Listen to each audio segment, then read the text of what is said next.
जय हिंद। आज के इस वीडियो में हम डीएलएड सेकेंड सेमेस्टर साइंस का 8वां चैप्टर रिवीजन करने वाले हैं। इस 8वें चैप्टर में जितने भी महत्वपूर्ण प्रश्न बन सकते हैं सभी प्रश्नों को करेंगे। तो पहला प्रश्न है, शरीर में ऊर्जा किससे प्राप्त होती है? कार्बोहाइड्रेट, प्रोटीन, विटामिन, जल। तो शरीर में ऊर्जा कार्बोहाइड्रेट से प्राप्त होती है। कार्बोहाइड्रेट को शरीर का ईंधन कहते हैं। शरीर का ईंधन किसे कहते हैं? कार्बोहाइड्रेट को। प्रोटीन हमारे शरीर में वृद्धि करता है और कोशिकाओं का मरम्मत करता है। यह काम प्रोटीन का होता है। विटामिन का काम है हमारे शरीर की रोगों से रक्षा करना। जल का काम है हमारे शरीर में उत्सर्जन प्रक्रिया, पाचन प्रक्रिया और शरीर के ताप नियंत्रण का काम कौन करता है? जल करता है। बढ़ते हैं अगले प्रश्न की ओर। कार्बोहाइड्रेट में कौन से तत्व नहीं पाए जाते हैं? तो कौन से तत्व नहीं पाए जाते हैं? Carbon, hydrogen, oxygen, nitrogen. आपको बता दें कि कार्बोहाइड्रेट में ग्लूकोज पाया जाता है, तो इसलिए CnH2nOn यह फार्मूला होता है ग्लूकोज का। इसलिए इसमें कार्बन पाया जाएगा, हाइड्रोजन पाया जाएगा, ऑक्सीजन पाया जाएगा, लेकिन कार्बोहाइड्रेट में नाइट्रोजन नहीं पाया जाता। ये जो नाइट्रोजन है यह प्रोटीन में पाया जाता है। बढ़ते हैं अगले प्रश्न की ओर। विटामिन ए की कमी से कौन सा रोग होता है? तो विटामिन ए की कमी से एनीमिया, वेरी स्कर्वी, रक्त का थक्का जमना। तो विटामिन ए की कमी से रतौंधी रोग होता है। रतौंधी रोग होता है। एनीमिया रोग विटामिन B6 और B12 की कमी से होता है। बेरी रोग विटामिन B1 की कमी से होता है। स्कर्वी रोग विटामिन सी की कमी से होता है। रक्त का थक्का न बनना यह विटामिन के की कमी से होता है। तो विटामिन ए की कमी से कौन सा रोग होता है? रतौंधी रोग होता है। इसका ऑप्शन में नहीं दिया इसलिए यहाँ पर हमने बता दिया। बढ़ते हैं अगले प्रश्न की ओर। तो अगला प्रश्न है, जल में घुलनशील विटामिन कौन से हैं? Vitamin K, vitamin D, vitamin C, vitamin A. तो जल में घुलनशील विटामिन बुढ़ऊ चचा से आप याद रख सकते हैं। बुढ़ऊ चचा से याद रख सकते हैं। बुढ़ऊ चचा से मतलब बुढ़ऊ चचा जल से डरते हैं। तो क्या है? बी से बुढ़ऊ, सी से चचा। तो बी और सी विटामिन जो हैं वो जल में घुलनशील हैं। जल में घुलनशील कौन कौन से विटामिन हैं?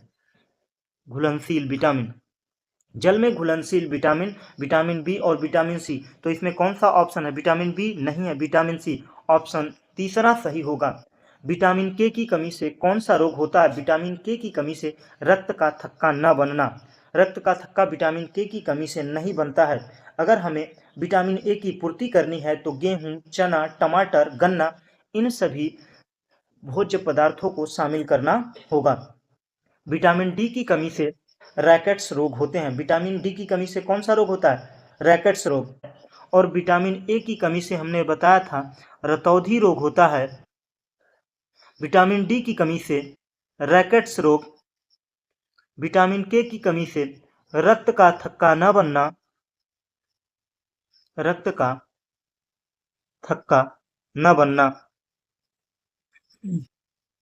तो जल में घुलनशील विटामिन कौन सा है? सी है। बढ़ते हैं अगले प्रश्न की ओर।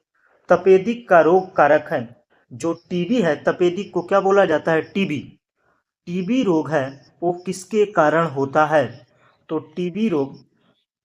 टीबी रोग जीवाणु के कारण होता है। ट्यूबरक्लोसिस जीवाणु, रेबीज, वाइवेक्स, सैल्मोनेमा टाइफी। तो जो तपेदिक रोग है वह ट्यूबरक्लोसिस नामक जीवाणु से होता है। जीवाणु से होता है। रेबीज रोग कुत्ता बिल्ली के काटने से होता है। यह रेबीज विषाणु के कारण होता है। किसके कारण? विषाणु के कारण होता है। वाइवेक्स की वजह से, वाइवेक्स प्रोटोजोआ के कारण ही कौन सा रोग होता है? मलेरिया। वाइवेक्स की वजह से कौन सा रोग होता है? मलेरिया रोग होता है। सैल्मोनेमा टाइफी, जो सैल्मोनेमा टाइफी है इसके कारण टाइफाइड रोग इसके कारण होता है। टाइफाइड रोग किसके कारण होता है? सैल्मोनेमा टाइफी की वजह से। तो टीबी का रोग कारक क्या है? ट्यूबरक्लोसिस। बढ़ते हैं अगले प्रश्न की ओर। विटामिन डी का सबसे सस्ता स्रोत है? फल, सब्जी, सूर्य की रोशनी, दूध। तो विटामिन डी का सबसे अच्छा और सबसे सस्ता स्रोत सूर्य की रोशनी है, तो ऑप्शन तीसरा सही होगा। बढ़ते हैं अगले प्रश्न की ओर। पैलेग्रा रोग निम्नलिखित में से किस विटामिन की कमी से होता है? Vitamin A, vitamin B, vitamin C, vitamin D. तो पैलेग्रा रोग विटामिन बी3 की कमी से होता है। विटामिन बी3 की कमी से कौन सा रोग होता है? पैलेग्रा रोग होता है। विटामिन ए की कमी से कौन सा रोग होता है? रतौंधी रोग होता है। विटामिन सी की कमी से कौन सा रोग होता है? स्कर्वी रोग होता है। विटामिन डी की कमी से कौन सा रोग होता है? रैकेट्स रोग होता है। ऑस्टियोमलेशिया रोग होता है। बढ़ते हैं अगले प्रश्न की ओर। तो अगला प्रश्न है, विटामिन सी का रासायनिक नाम क्या है? तो विटामिन सी का रासायनिक नाम है रेटिनॉल, एस्कॉर्बिक अम्ल, टोकोफेरॉल, थाइमिन। तो विटामिन सी का रासायनिक नाम है एस्कॉर्बिक अम्ल। दूसरा ऑप्शन सही होगा। विटामिन सी की कमी से कौन सा रोग रासायनिक नाम क्या है? विटामिन सी का रासायनिक नाम है एस्कॉर्बिक अम्ल। रेटिनॉल, विटामिन ए का रासायनिक नाम रेटिनॉल है।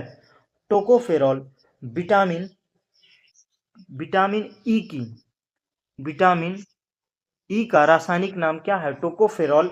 विटामिन बी1 का रासायनिक नाम क्या है? थाइमिन है। तो अगला प्रश्न है, विटामिन को कुल कितने भागों में बांटा गया है? तो विटामिन को कुल 5, 6, 8, 7। तो विटामिन को कुल 6 भागों में बांटा गया है। तो 6 भाग कौन कौन से हैं?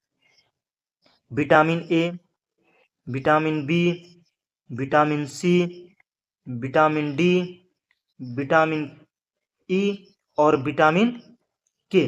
तो विटामिन ए की कमी से कौन सा रोग होता है? रतौंधी रोग होता है। विटामिन बी1 की कमी से थाइमिन रोग होता। विटामिन बी1 की कमी से बेरी बेरी रोग होता है, बेरी बेरी।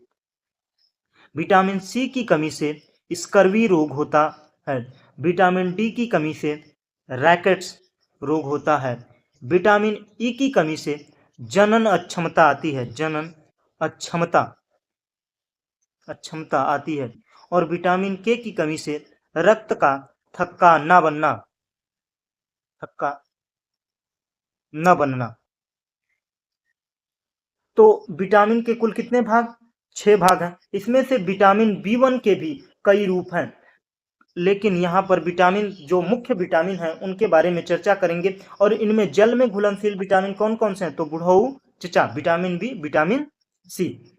तो ये बात क्लियर हुई। और आपको अगर पूछ ले तो विटामिन ए का रासायनिक नाम क्या है? तो रेटिनॉल, रेटिनॉल। विटामिन बी1 का रासायनिक नाम क्या है? Thymine, thymine. विटामिन सी का एस्कॉर्बिक, एस्कॉर्बिक अम्ल। विटामिन डी का रासायनिक नाम है कैल्सीफेरॉल, कैल्सीफेरॉल। विटामिन ई का रासायनिक नाम है टोकोफेरॉल, टोकोफेरॉल। और विटामिन के का रासायनिक नाम है फिलोक्विनोन, फिलोक्विनोन। ये विटामिन के का रासायनिक नाम है। तो सभी से होने वाले रोग और उनसे रासायनिक नाम भी याद हो गए। बढ़ते हैं अगले प्रश्न की ओर। संक्रामक रोग कौन नहीं है? टीबी, हैजा, टाइफाइड, खसरा। तो इनमें से कौन सा संक्रामक रोग नहीं है? तो सबसे पहले जानते हैं संक्रामक रोग क्या है। आपको बता दें कि जब कोई रोग एक व्यक्ति से दूसरे व्यक्ति में फैलता है तो वह कौन सा रोग होता है? संक्रामक रोग होता है। जो टीबी है ये अस्वच्छता से फैलता है और यह एक व्यक्ति से दूसरे व्यक्ति में भी फैल जाता है। हैजा, जल प्रदूषण के कारण जल दूषित होने की वजह से हैजा रोग होता है। टाइफाइड, जो टाइफाइड है यह मधुमक्खियों की वजह से फैलता है। मधुमक्खियों की वजह से कौन सा रोग फैलता है? टाइफाइड रोग फैलता है।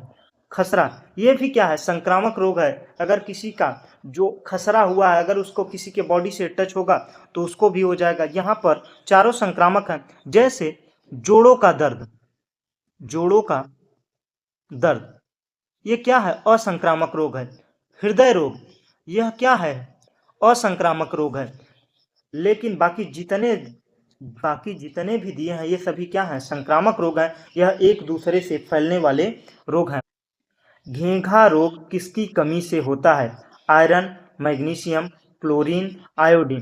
तो घेंघा रोग किसकी कमी से होता है? घेंघा रोग आयोडीन की कमी से होता है। आयोडीन की कमी से कौन सा रोग होता है? घेंघा रोग होता है, जिसे गलकंठ कहते हैं। आयरन की कमी से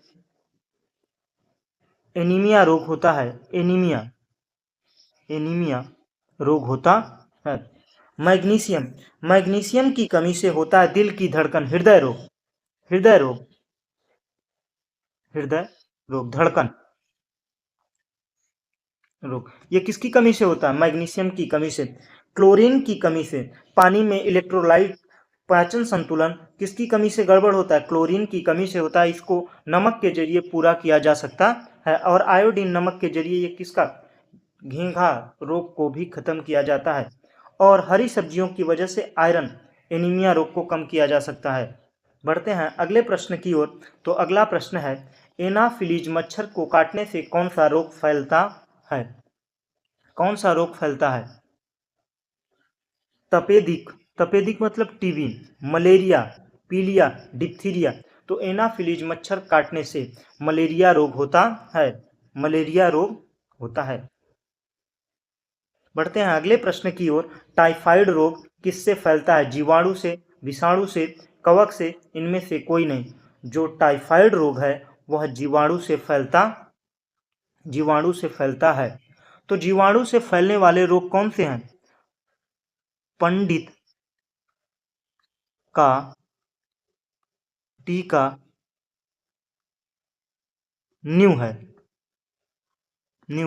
तो इससे आप याद रख सकते हैं कौन से? पंडित से प्लेग प्लेग रोग होता है। डी से डिप्थीरिया रोग। त से तपेदिक जिसे टीबी बोलते हैं। का से काली खांसी टी से टिटनेस। क से टाइफाइड। और का से टीका से क्या होगा? कुष्ठ रोग। का से कुष्ठ रोग। न्यू से न्यूमोनिया। है से हैजा। ये सब क्या है? जीवाणु से फैलने वाले रोग हैं। कवक से फैलने वाले रोग कौन कौन से हैं? गंजा दमाद खाए फ्रूट।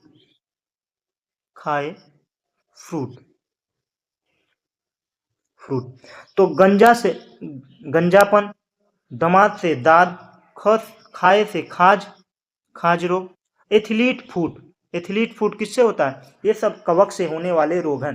कवक से भी क्लियर हो गए। जीवाणु से तो आप विषाणु का भी आराम से ढूंढ सकते हैं। बढ़ते हैं अगले प्रश्न की ओर। तपेदिक के लिए कौन सा टीका लगता है? बीसीजी, टीएबी, डीपीटी, इनमें से कोई नहीं। तो तपेदिक के लिए बीसीजी टीका लगवाया जाता है। बीसीजी टीका किसके लिए लगता है? टीबी के लिए लगता है। और टीएबी टीका टाइफाइड के लिए लगता है। डिप्थीरिया, पार्टुसिस के लिए कौन सा लगता है? डीपीटी टीका लगता है। बढ़ते हैं अगले प्रश्न की ओर। जल जनित रोग कौन सा है? हैजा, मलेरिया, टीबी, यह सभी। तो जल जनित रोग हैजा जल जनित रोग है। मलेरिया एनाफिलीज मच्छर के काटने से फैलता है। अस्वच्छता की वजह से क्या फैलता है? टीबी रोग होता है। बढ़ते हैं अगले प्रश्न की ओर। तो अगला प्रश्न क्या है? संतृप्त वसा अवस्था में कैसी होती है? तो वसा दो प्रकार के होते हैं। संतृप्त वसा, संतृप्त, असंतृप्त। अब संतृप्त वसा जिसे कहते हैं जो पशु से प्राप्त होते हैं, जैसे घी, दूध, बटर, ये सब क्या हुआ? असंतृप्त वसा पाए जाते हैं। इसके अलावा जो सामान्य अवस्था में ठोस में रहें, सामान्य ताप पर ठोस में रहें तो क्या है? संतृप्त। और असंतृप्त उसे कहते हैं जो तरल अवस्था में रहे, जैसे जैतून का तेल, सरसों का तेल, ये सब क्या है? असंतृप्त वसा है। तो हमारे शरीर के लिए कैसे वसा की जरूरत होती है? असंतृप्त वसा सबसे बेहतर होता है। तो संतृप्त वसा कैसा होता है? ठोस होता है। असंतृप्त वसा द्रव अवस्था में रहता है। और हमें कैसे वसा का प्रयोग करना चाहिए? असंतृप्त वसा का प्रयोग करना चाहिए। संतृप्त वसा हमारे बॉडी में कोलेस्ट्रॉल को बढ़ाता है, इसलिए हमें असंतृप्त वसा का उपयोग करना चाहिए। बढ़ते हैं अगले प्रश्न की ओर। घेंघा रोग किसकी कमी से होता है? ये प्रश्न हमने करा दिया। बढ़ते हैं अगले प्रश्न की ओर। जीवाणु से होने वाले रोग कौन से हैं? तो पंडित का टीका न्यू है। रेबीज क्या है? विषाणु से होने वाला रोग है। टीबी क्या है? तपेदिक। पंडित तो से तपेदिक, तो इसमें जीवाणु से होने वाला रोग कौन सा है? ऑप्शन बी सही होगा। मीजल्स ये क्या है? विषाणु से होने वाला रोग है। विषाणु से। खसरा क्या है? विषाणु से होने वाला रोग है। रेबीज क्या है? विषाणु से होने वाला रोग है। विषाणु से होने वाला रोग है। तो जीवाणु से होने वाला रोग कौन सा है? टीबी। बढ़ते हैं अगले प्रश्न की ओर। कवक से होने वाले रोग कौन कौन से हैं? एथलीट फूट, और यही है गंजा दमाद खाए फ्रूट। एथलीट फूट। चेचक क्या है? जीव विषाणु से होने वाले रोग हैं। छोटी माता जीव विषाणु से होने वाले रोग हैं। हेपेटाइटिस विषाणु से, ये सभी क्या हैं? विषाणु से होने वाले रोग हैं। और एथलीट फूट क्या है? कवक से होने वाला रोग है। बढ़ते हैं अगले प्रश्न की ओर। प्रश्नों का सिलसिला खत्म हुआ। अगर आपको ये वीडियो अच्छा लग रहा हो तो वीडियो को लाइक कर दीजिए और अपने दोस्तों के साथ शेयर कर दीजिए। Thanks for watching. जय हिंद।